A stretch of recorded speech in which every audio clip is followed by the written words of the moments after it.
안녕하세요. 모두가 함께하는 생활지도, 이번은 2차 시입니다. 박대현 선생님, 박대현 선생님은 2월 달에 워크숍을 운영을 하시나요? 네, 저도 이제 지금 올해는 학년부장이라 제 안내드릴 사항이 없긴 한데, 작년에는 이제 학생부장이었거든요. 이제 뭐 일반적으로 학생자치부, 학생인권부 이제 그렇게 얘기를 하잖아요. 그래서 그 부서에 있을 때는 저희도 다른 학교와 마찬가지로 이제 워크숍 때 부서 안내사항을 전달드리곤 했습니다. 근데 제가 다른 부서에서 전달되는 내용을 들었을 때, 아무래도 지금 시기에 이루어지지 않는 행사들이나 이런 것들이 안내가 되기 때문에, 당일날 열심히 듣긴 했는데 2, 3일 지나면 까먹더라고요. 그래서 저도 저희 부서 안내할 때 과연 지금 열심히 듣고는 계시는데 이걸 다 기억해 주실까? 해서 어디까지 좀 전달되어야 될까 이런 고민이 좀 있긴 합니다. 그렇다고 2월 워크숍을 하지 말자는 의견은 아니시죠? 네, 그런 의미는 아닙니다. 네. 그러면 2월 워크숍에서는 어떤 내용들이 선생님께 안내가 되고 공유가 되면 좋을까요? 네, 그래서 작년에 제가 다른 부서의 내용을 듣고도 잘 이해가 안 되니까 제가 조금 머리가 나빠서 그럴 수도 있습니다. 그래서 다른 선생님들께 어떻게 하면 조금 더 이 시간을 효율성 있게 의미 있게 더 보낼 수 있을까 고민하다가 그 생활지도에 대한 공감대 형성을 하기로 그렇게 저희 부서에서 결정을 하고 관련된 내용들을 안내했습니다. 당시 상황이 저희가 조금 이제 그 해당 학년도에 생활지도가 좀 어려운 해였습니다. 그래서 이런 부분에 대해서 저희 교원들이 다 공감을 하고 같이 좀 함께 했으면 좋겠다라는 의미로 이제 안내를 드렸던 것인데요. 전이 보신 선생님들께서 그런 코멘트를 주셨습니다. 오랜만에 조금 참신했다, 신선하다. 그래서 이런 생활지도 내용을 공유를 해서 또 한 해를 간다는 게 참신했다. 이런 코멘트를 주셨고요. 당시 어떤 내용을 전달드렸었냐면 학교 학생 구성원들의 특성, 작년을 바탕으로 올해 어떤 생활지도 관련된 사안들이 있을지 그런 예측들을 좀 하면서 이를 좀 학생들을 좀 좋은 방향으로 바로잡고자 그런 논의를 좀 드렸었고요. 여러 가지 요즘에 공유하는 플랫폼이 많잖아요. 뭐 패들렛도 있고 다양한 그런 어떤 플랫폼을 이용해서 의견을 좀 공유하고 수렴하고 해서 1년 동안 잘 진행하는데 좋은 의미 있는 시간이었고, 마지막에 학년말 평가할 때 그런 공유하는 시간을 바탕으로 해서 좋은 안정적인 그런 생활지도를 가질 수 있는데 도움이 되었다. 또 이런 의미 있는 또 말씀들을 주셨습니다. 네.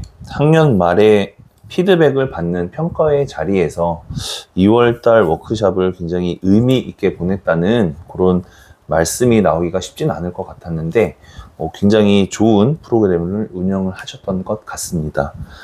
네, 그런데 운영을 하다 보니까 그런 워크숍 때 한 가지 고민이 있어서 제가 완석 선생님께 좀 질문을 좀 드리고 싶은데요. 생활지도 규정 안내가 필요할까? 이런 고민을 했었는데 혹시 그 워크숍 기간에 이런 규정 안내에 대해서 어떻게 생각하시는지 좀 여쭤보고 싶었습니다. 박대현 선생님께서는 2월 워크숍 진행을 하는데 학생들이 지켜야 할 생활 규정을 선생님들께 안내를 드려야 하는 것이 맞는 것일까에 대한 고민이 있으신 것 같습니다. 제가 답변을 드려보도록 하겠습니다. 저는 답변을 드리자면 학생들의 생활 지도가 매우 중요하다고 생각을 하고, 그렇기 때문에 학생들이 지켜야 할 생활 규정이 안내가 되어야 한다고 생각을 합니다. 자, 그런데 이제 안내가 되기 위한 절차들이 존재를 한다고 생각을 하고, 그 절차들이 지켜진 후 선생님들의 공감대를 얻어서 그 이후에 학생들에게도 안내가 되어야 된다고 생각을 하는데요. 그렇기 때문에 2월 달에 저희가 만나서 워크숍을 가지는 이 자리는 굉장히 중요한 자리가 될 것입니다. 1차 시에 우리 박대현 선생님하고 얘기를 나누기를 제가 몇 가지 절차를 안내를 드렸었습니다. 순서로 안내를 드렸던 것 같은데, 먼저 학년부 내에서 학년 담임 선생님과 학년 부장님께서 그 학년의 생활지도 특성을 고려한, 학생들의 성향을 고려한 생활지도 계획을 먼저 협의를 하셔야 된다고 말씀을 드렸었습니다. 그 이후에 학년 부장님들께서 모이셔서 생활지도의 통일성을 위해서 어떠한 절차대로 운영을 하실 것인지 학년 부장님들 학생부장님께서 협의를 하셔야 합니다. 학생부가 아니라 학년부장님들끼리 먼저 만나서 논의하는 그 의미가 어떤 곳에 있을까요? 그 의미는 학년마다 중학교 1, 2, 3학년, 고등학교 1, 2, 3학년, 초등학교는 1학년부터 6학년의 학생들이 있겠죠. 그 기존의 학생들이 어떤 성향을 가지고 있는지를 학년부장님이나 담임 선생님께 전달을 받으셔서 그 학생들에게 가장 잘 맞는, 그리고 학교의 상황과 형편에 맞는 그런 지도 방식을 서로 협의하에 만들어낸다는 그런 의미를 가지고 있는 것 같습니다. 그러니까 물론 이제 학생부에서 규정이나 이런 것들은 다루지만 그런 담임 선생님들이 먼저 아이들을 만나고 그 특성을 잘 아는 데는 학년부가 조금 더 수월하기 때문에 그렇게 협의한다 이런 의미라고 받으면 될까요? 그렇게 이해하시면 될 것 같습니다. 그럼 그 후에 학생부에서는 어떤 또 협조를 해줘야 되는 부분이 있을까요? 네, 학년부장님은 이러한 협의 과정에 반드시 계셔야 하고요. 저희가 학교 규정이 정해져 있기 때문에 규정에 맞춰서 흘러가면 최선이겠지만 학교 상황에 따라서 그러지 못한 경우도 발생을 할 수가 있습니다.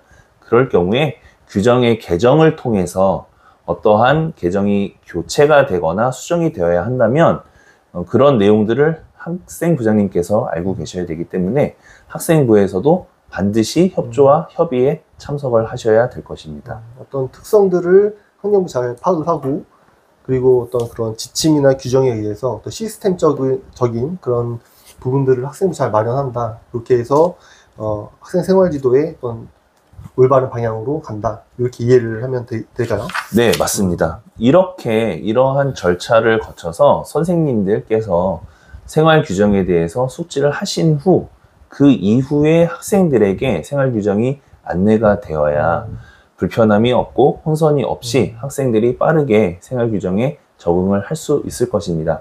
특히 신입생들 같은 경우는 더 그러겠죠. 또 질문이 또 생겼습니다. 네, 죄송합니다. 자꾸 질문을 드려서 그 방금 말씀해 주신 이제 정확한 안내라고 하셨는데 선생님들께 안내를 드리고 학생들한테도 이제 안내를 했었는데요. 제가 또 사례가 있습니다. 제가 2018년도에 이제 일정 받고 직후이니까 지금도 뭐 많은 경력은 아니지만 그때는 정말 많은 경력이 아니었습니다. 그런데 입장은 제가 적용력 교사가 아니라 학생부장이고 담임 선생님들께 협조를 구해야 되는 상황이었는데 어떤 학급에서 이제 담임 선생님께서 우리 규정에 나는 그렇게 생각하지 않는다. 나의 교육과는 그렇지 않다. 이렇게 말씀을 주시면서 또 다른 의견을 주시더라고요. 정말 좀 난감했어요. 당시가 5월에서 6월 사이였던 것으로 기억을 하고 있는데 그렇게 하시다 보니까 제가 저는 그 선생님 교육관을 무시하고자 하는 것이 아닌데 학생부장으로서는 어쨌건 그 시스템적인 것을 잘 운영해야 되니까 안내를 드린 거였는데 이 부분은 어떻게 되나 그냥 선생님의 개인 교육관을 제가 존중하면서 그냥 말이 안 나오게끔 잘 끌고 나가야 되는 것인가. 그 당시에 약간의 민원 소지가 좀 있었거든요. 그래서 이런 부분들은 어떻게 해야 될지 한번 어렵지만 좀 질문을 다시 드려보겠습니다. 네. 선생님의 교육 철학과 교육관을 무시하려고 하는 것이 절대 아닙니다. 하지만 학교 공동체 내에서 학교 생활 규정이라는 것은 학생 그리고 학부모님, 선생님의 교육 3공동체가 약속으로서 그것을 정해 놓은 것입니다. 그렇다면 선생님께서 교육 철학이 그렇다고 하시더라도 5월이나 6월쯤 됐을 때는 그것을 따라 주셔야 하는 것이 맞다고 저는 생각을 합니다. 만약 학기 초에 이러한 개정 절차나 이런 것들이 충분히 안내가 되었다면 그 선생님께서 안건 발의를 통해서 그런 것들을 바꿔나가시거나 선생님의 철학에 맞게 하실 수 있는 부분이 있지 않으셨을까 하는 생각이 듭니다. 주신 말씀을 다시 정리해보니까 저도 이제 답이 나름대로의 답이 조금 정리가 되는데요. 학생들도 알고 교사들도 알고 정확히 안내가 된 거였다면 어쨌든 그 규정이라는 것은 저희가 약속이잖아요. 그래서 약속이기 때문에 내가 조금 마음에 들지 않아도 또 학생들이 그런 말 자주 하잖아요. 선생님 좀 불편해서 안 입어요. 아니면 저는 싫어서 안 입어요. 작아서 안 입어요. 물론 저희가 다 모두 이해하는 말이지만 학생들에게 안내할 때는 그래도 우리가 또 학교 공동체에서 만들어낸 약속이기 때문에 지켜야 되는 부분이다 라고 이야기하는 것처럼 그 해당 선생님께도 저희도 같은 공동체로서 같이 약속을 이행하자는 의미로 그렇게 한번 또 학기 초에 다시 말씀을 드려보면 좋겠다라는 생각이 또 머릿속에 정리가 되고요. 그 다음에 말씀해 주신 것처럼 저도 분명히 그런 부분이 있었어요. 머리 색깔이 전 예뻤거든요. 염색한 친구들 머리 예뻤어요, 사실은. 초임 때. 그래서 나는 생활지도 하기 싫은데, 당시에 저희는 염색을 하면 안 되는 그런 규정이 있었던 학교였었거든요. 그래서 지도하기 싫은데 했지만 저도 결국에는 그 공동체 약속 이행해야 되는 구성원 중에 한 명이기 때문에 내 개인의 생각이 싫더라도 약속을 지키자는 의미로 그렇게 학생들을 지도했던 것 같습니다. 그래서 만약에 마음에 들지 않는다 하면 저희가 규정 개정을 할 때는 교직원회, 학부모회, 학생회에서 또 발의를 할 수가 있잖아요. 그래서 그런 루트를 통해서 또 조금 더 나은 학교 규정을 마련해 나가자고 이렇게 또 안건을 발의할 수 있을 것 같습니다.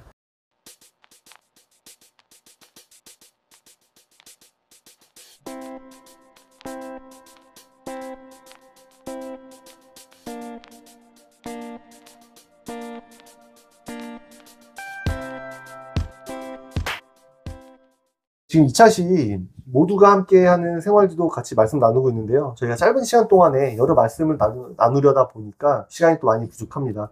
하지만 또 지금 시간에 나누지 못한 이야기들은 또 3차시에서 또 더 풍성하게 나눠보도록 하겠습니다. 네, 2차시 모두 수고 많으셨고요. 다음 차시에서 인사드리겠습니다. 수고하셨습니다.